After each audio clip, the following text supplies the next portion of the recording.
is up, YouTube? Today I am headed into Elizabeth City to pick up a jack. They seem to be out of 1.5 aluminum jacks, 1.5 ton aluminum jacks everywhere, Virginia and upper North Carolina. So they had a 3-ton one that's steel that goes about a ½ inch lower and about 5 inches higher. So I said, screw it, I'll get that one. So I'm gonna go ahead here to Harbor Freight, pick up a jack because I like cheap tools. And yeah, after that, go back to the house and work on the car. By the way, guys, I just want to say that I am taking applications for a new sidekick. David is never here anymore, so this is gonna be my sidekick. All right, guys, so I got Amy. She's my sidekick for a little while, and then David's coming to the house. I didn't think he was actually going to be coming over today, but yeah, he's off. So we're I actually went into that Harbor Freight. They had the jack that I wanted beforehand and the jack that I newly wanted, and then Z33_Joe. Check out his car. He's a member of Sumo Speed. He has an amazing looking silver 350Z. It's wide body. It's got really nice wheels on it. So check him out. He told me to get this lime green Dayton jack that I actually wanted, but I wasn't going to get it. It's like twice the price. Sometimes I'm a cheapskate, but I was like, screw it, I go ahead and get it. So I went up. They didn't have it, but they do have one in Virginia Beach, and they're holding it for me. So I'm just going to be driving around all morning just for one stupid jack, so I can work on my car. How do you feel about that, babe? I feel great. I like Virginia Beach. All right, so head out there. Gonna get my jack, head back to the house, and actually get some work done. So, all right, so it's a nice day out. All the birds are singing. Anyhow, got the jack. I ended up getting the Dayton lime green long reach jack, mainly because it reaches that far and I can still jack it pretty good. Getting the wheels off. Gonna spray down the whole underbody with degreaser, and then power wash this hoe. So yeah, getting her all done. Hopefully David be here in a little while, and I'll start using a normal camera. And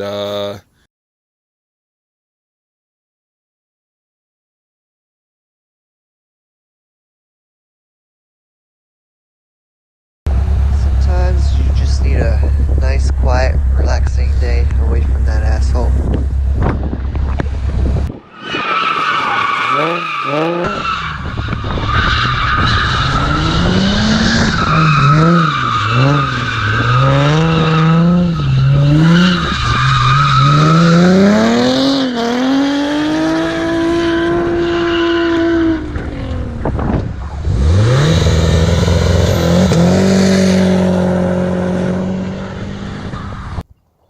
Alright, so pull out the pressure washer.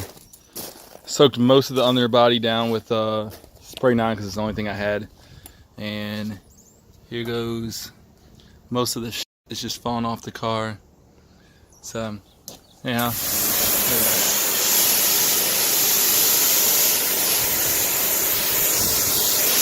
all rubber.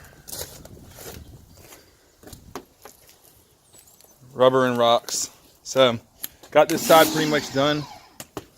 As you see, she's all cleaned up on the inside now. And move on to the other side.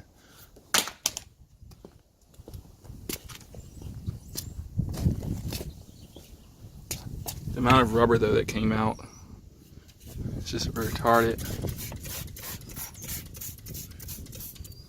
Look at that. Dirty as can be.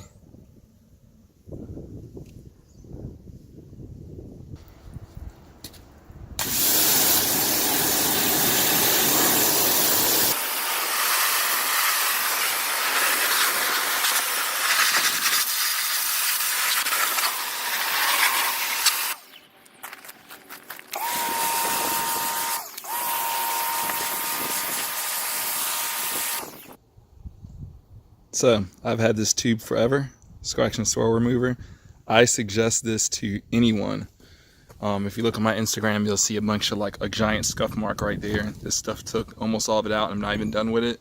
And there was a little scratch underneath my door handle. I can't even tell it was ever there. So Throw X, scratch and swirl remover. Really, really good stuff. I'm gonna get a little bit more of this out. Some of it's actual paint. The black now is paint, but if you look in the picture, it's almost like more black than white from here to here. So definitely buy this stuff if you drift, like especially on tracks that have a lot of tires and stuff. Like, you see that right there? I'm gonna go ahead and knock that out right now. All right, so just a little bit. It goes a long way.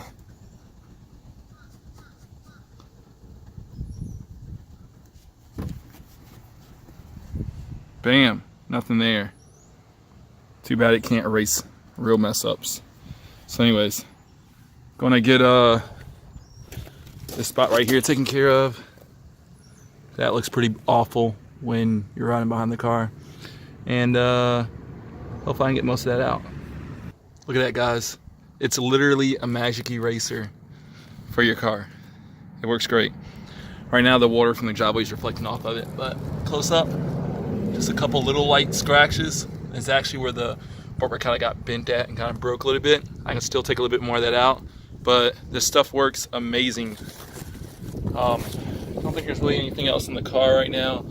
So, actually there is this scuff mark.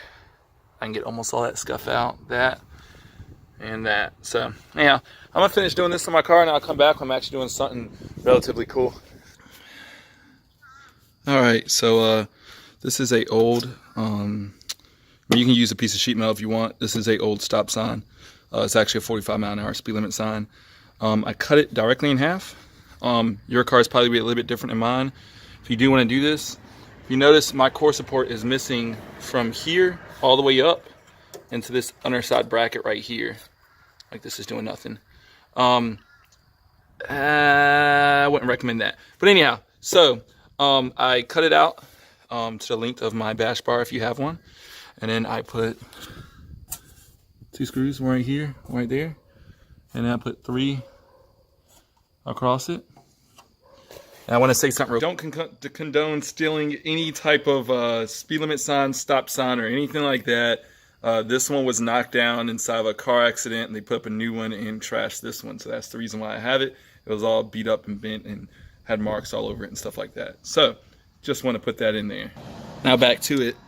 This is actually where I'm going to sit my transmission cooler and my oil cooler on. The oil cooler is going on today. It's going to sit on this side.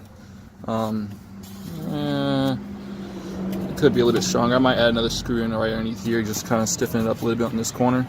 But it's not that heavy. It's going to sit right here. And yeah. So I'm completely digging how this is turning out. Losing screws over here. Let's back up a little bit. I hope that I can leave my hoses a little bit loose like that, just because I think it looks badass, especially taking there's just one in there right now. But if not, I'll tuck them a little bit better. As long as they sit in behind this, which right now they're sticking out, and not going to be able to have that. But there we go. Everything's turned out looking good. I'm in love. Shout outs to Mishimoto. Now this isn't a full install video or anything like that. Usually there's a bracket for you to attach it to your core support right behind here, and it's pretty much self-explanatory. If you put their bracket up against it, you'll see where the holes line up. They have screws for that. You put nuts on the other side. Me, I put this little plate in. These screw right up to here. No, since they're, I forgot what they call these, NTP threads or something like that. But anyways, you don't have to put tape on anything like that. So screw those down, keep them loose, and then you work back here. You have to pull off your oil filter, and what you're going to do is you have these pipes face it towards the Mishimoto side, away from the seal, because this seal is going to seal to the car now. And you mount that up there, just sit it up there, and then you're going to take this piece right here. I'm sorry, camera's a bit panned to the side. You're going to sit that where the oil filter used to be. You're going to take this piece, which is an extender for the oil filter, and you're going to screw that down. All right, and then you're going to take the oil filter and put it up here. You are going to need more oil. I don't have more oil. I'm going to get some later, because the oil cooler, of course, is going to hold probably over a quart, I would think. So anyhow, here we go. I'm going to pull off the oil filter. Make sure you have a bag or something down there for it.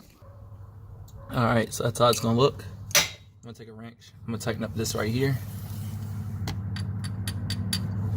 And then I'm gonna add these hoses onto that.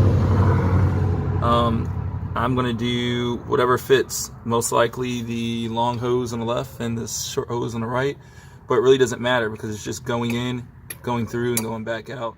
So which way is not really, I mean, you can look it up if you want, but which way is not really important to me. Sometimes they mount the Mishimoto radiator the opposite way. So upside down, don't really matter. It's just like an intercooler for oil. So yeah. All right, guys, little walkthrough. Everything's installed. There goes the Mishimoto oil cooler in the car. Everything's stiff. I put an extra screw back there, so this is very stiff, as you see. Put this down. Really doesn't flex that much. So she's in.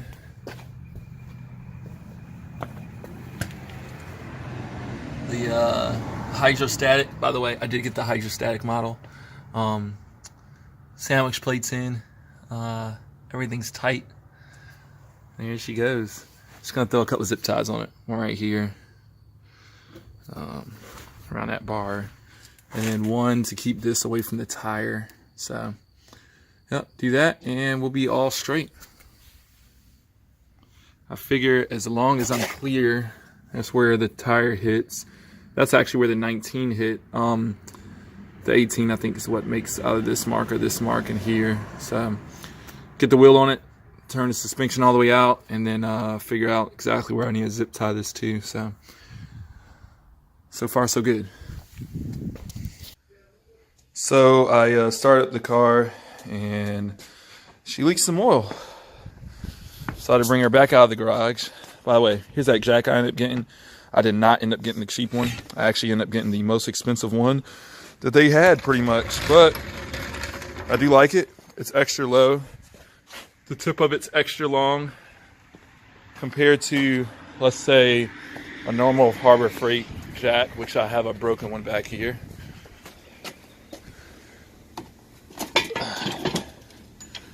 This is the 1.5 ton.